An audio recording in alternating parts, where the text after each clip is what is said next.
c'est un domaine que j'aime bien et qui m'intéresse, donc c'est ce que je voulais faire, donc je me suis lancée.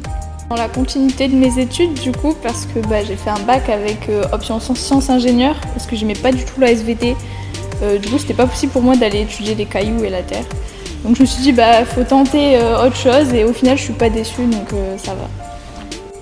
Alors moi, je me suis retrouvée dans un domaine technique un peu par hasard. Enfin, j'avais pas le niveau pour faire un bac général, donc je me suis orientée vers un bac STI 2D, parce que je sais que je voulais pas faire du management ou du santé sociale, ça m'intéressait pas, donc je me suis retrouvée en STI 2D et ça m'a plu.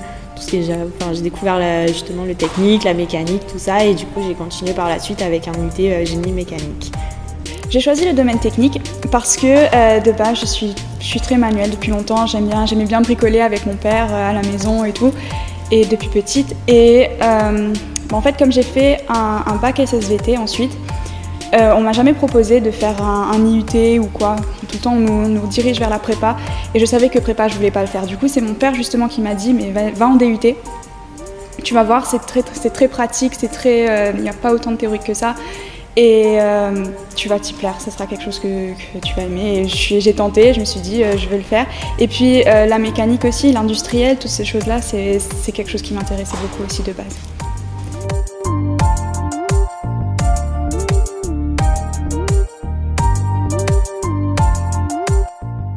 Oui, j'avais peur de me retrouver toute seule, d'être la seule fille de la classe, mais ça va, on était 6, donc ça m'a rassurée un peu, et puis les cours étaient sympas, donc ça m'a rassurée sur le domaine. Ce à quoi je ne m'attendais pas, c'était de porter un bleu de travail dans les ateliers avec des chaussures de sécurité, des lunettes, la panoplie complète. Voilà, c'était un petit peu une expérience nouvelle, mais au final ça se passe bien, on est en TP et puis sur les machines, donc ça nous fait pratiquer et voir certains aspects du coup de la fabrication qui sont très intéressants à l'UT.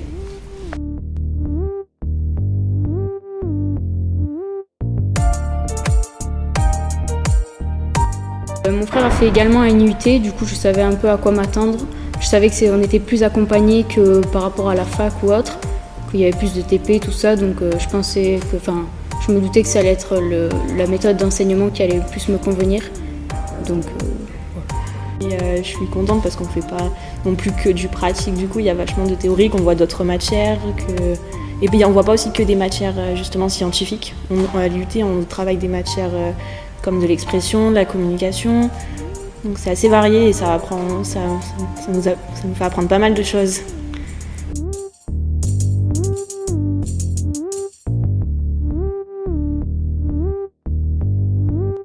Alors à la fin de l'IUT, je pense peut-être entrer dans une école, essayer d'entrer dans une école d'ingénieur, parce que plus tard en fait j'ai envie d'étudier dans l'aéronautique, l'aérospatiale, ce domaine-là en fait. à la fin de l'IUT, j'aimerais intégrer une école d'ingénieur par alternance pour continuer à avoir du côté pratique à côté de mes études, et dans le domaine du spatial plus particulièrement. Est-ce que vraiment je vais continuer là-dedans? Est-ce que je vais pas avoir un retournement de cerveau et du coup faire autre chose? Je ne sais pas. Que c'est pas trop dur, est-ce que je vais y arriver?